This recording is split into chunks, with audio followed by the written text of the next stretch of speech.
नमस्कार, श्री स्वामी समर्थ. जर कुलदेवता किंवा कुलदेवीची कृपा आपल्या घरावर कायम राहावी असं तुम्हाला वाटत असेल तर आजचा हा उपाय तुमच्यासाठी खूप महत्त्वाचा ठरणार आहे. कारण फक्त काही मिनिटांची ही सेवा श्रद्धेनं केल्यास आपल्याला आपल्या कुलदेवतेचं स्मरण होतं, घरामध्ये सकारात्मक वातावरण निर्माण होतं आणि जी काही संकटं आपल्या आयुष्यात असतील ती देखील या सेवेने दूर होत असतात. आणि म्हणून माहिती शेवटपर्यंत नक्की ऐका. आता ही सेवा तुम्ही तुमच्या कुलदेवता किंवा कुलदेवीची कृपा मिळवण्यासाठी, घरातील नकारात्मकता दूर करण्यासाठी, मनशांतीसाठी आणि कुटुंबाच्या कल्याणासाठी सुद्धा श्रद्धेने करू शकता. सेवा करण्यासाठी आपल्याला फक्त एक नारळ हवा आहे आणि कापूर पाहिजे.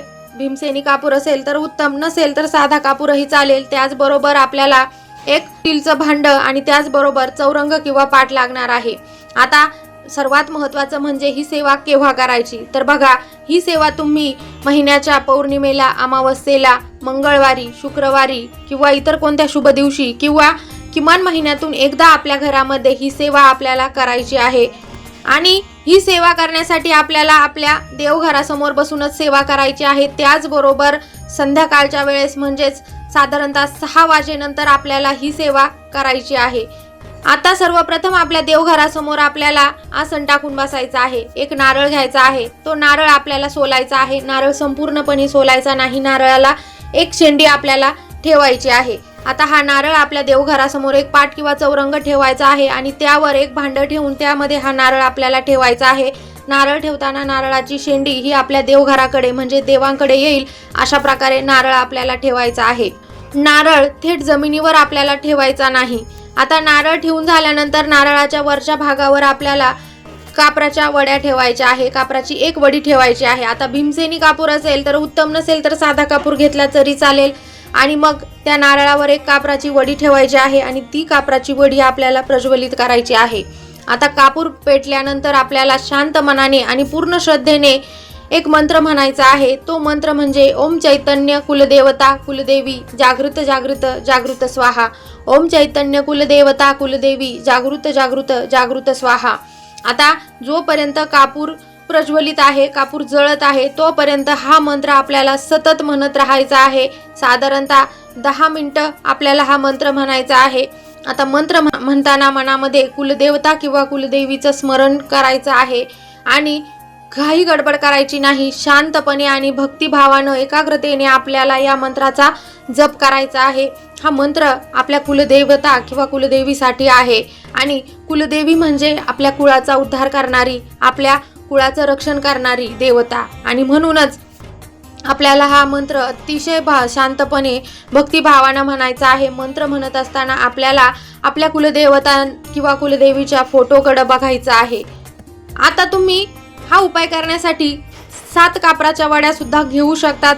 एक कापूरची वडी ठेवायची आहे, प्रज्वलित करायची आहे आणि आपल्याला मंत्र म्हणायचा आहे. एक वडी संपत आली की दुसरी वडी टाकायची आहे आणि अशा प्रकारे 7 कापूरच्या वड्या प्रज्वलित आहे तोपर्यंत किंवा शांत होत नाही तोपर्यंत हा मंत्र जप करायचा आहे.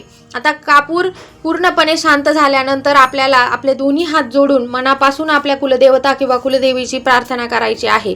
आता प्रार्थना काय करायची, तर हे कुलदेवता, माझ्या पूर्वजांकडून, माझ्या कुटुंबियांकडून किंवा माझ्याकडून जर काही चुका झाल्या असतील किंवा तुमच्या सेवेमध्ये काही कमी राहून गेलं असेल तर आम्हाला क्षमा करा. आमचा हात धरा आणि आम्हाला प्रगती, उन्नती आणि सुखसमृद्धीच्या मार्गावर घेऊन चला. आम्हा सर्वांचं रक्षण करा, आमच्या कुळाचा उद्धार करा आणि आमच्या जीवनातील सर्व संकट, दुःख, अडचणी दूर करा. अशी प्रार्थना करून आपल्याला आपली जी सेवा आहे ती पूर्ण करायची आहे. आता आधी सांगितल्याप्रमाणे ही सेवा तुम्ही प्रत्येक मंगळवारी, शुक्रवारी, अमावस्येला, पौर्णिमेला किंवा कोणत्याही शुभ दिवशी करू शकतात. आणि दररोज जर करणं शक्य नसेल तर किमान महिन्यातून एकदा तरी ही सेवा आपल्या घरामध्ये झालीच पाहिजे. आता या सेवेमध्ये नारळाबाबत आपल्याला कुलदेवता काही संकेत सुद्धा देत असते. आता ते संकेत कोणते, तर बघा, जर कापूर जळत असताना नारळाला तडे गेले किंवा नारळ तडकला तर तो काही नकारात्मक अडथळे किंवा नकारात्मकता कमी होत असल्याचा संकेत मानला जातो. आणि अशा वेळी आपल्याला जी पुढची सेवा आहे ती सेवा करण्यासाठी नवीन नारळ घ्यायचा आहे आणि जो आधीचा तडकलेला नारळ आहे तो पाण्यात प्रवाहित करायचा आहे. आता जर नारळ व्यवस्थित राहिला तर तोच नारळ पुढील सेवा करण्यासाठी वापरायचा आहे. आणि तुम्ही अमावस्येला, पौर्णिमेला, गुरुवारी, शुक्रवारी त्याच नारळावर सेवा करायची आहे. जोपर्यंत नारळ तडकत नाही किंवा खराब होत नाही तोपर्यंत तोच नारळ वापरायचा आहे. जेव्हा नारळ खराब होणार आहे, तडकणार आहे किंवा नारळातील पाणी आटलं असं आपल्याला कळलं तर नवीन नारळ घ्यायचा आहे. पहिला नारळ आपल्याला पाण्यात प्रवाहित करायचा आहे. आता या सेवेला आपण कर्पूर होम असं देखील म्हणत असतो. तर या कर्पूर होमाबद्दल आणखी एक महत्त्वाची गोष्ट लक्षात घ्या. जर एखाद्या व्यक्तीसमोर खूप मोठा निर्णय असेल, जीवनात खूप गोंधळ झाला असेल, मन अस्थिर झालं असेल किंवा सतत चिंता आणि तणाव जाणवत असेल, एखाद्या विशिष्ट परिस्थितीत काय निर्णय घ्यावा हेच समजत नसेल, सगळे रस्ते बंद झाले असं वाटत असेल, तर आपल्याला श्रद्धेने कर्पूर होम करायचा आहे. कर्पूर होम केल्याने आपल्या मनाला शांती मिळते, स्थिरता मिळते आणि आपल्याला योग्य निर्णय घेण्याची ताकद मिळत असते. आणि बघा, ही सेवा करत असताना जर आपल्या घरामध्ये जास्त नकारात्मकता असेल, वाईट शक्ती असतील, तर हा नारळ सेवा करत असताना तडकतो किंवा फुटतो. आणि म्हणून अशा वेळेस घाबरायचं अजिबात नाही.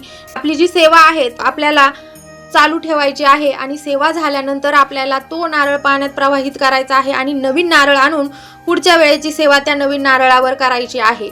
आता बघा, जर तुमच्या मनामध्ये एखादी इच्छा असेल आणि ती पूर्ण व्हावी असं तुम्हाला वाटत असेल, तर तुम्ही तुमच्या कुलदेवता किंवा कुलदेवीच्या चरणी तुमच्या मनात जी काही इच्छा आहे ती व्यक्त करून ही सेवा करू शकतात.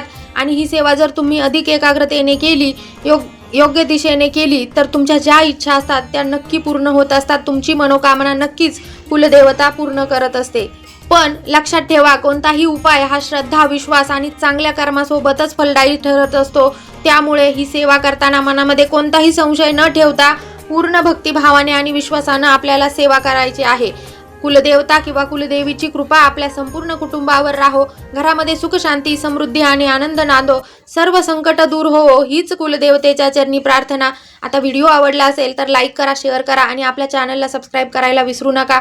पुन्हा भेटू नवीन माहितीसोबत. तोपर्यंत धन्यवाद. श्री स्वामी समर्थ.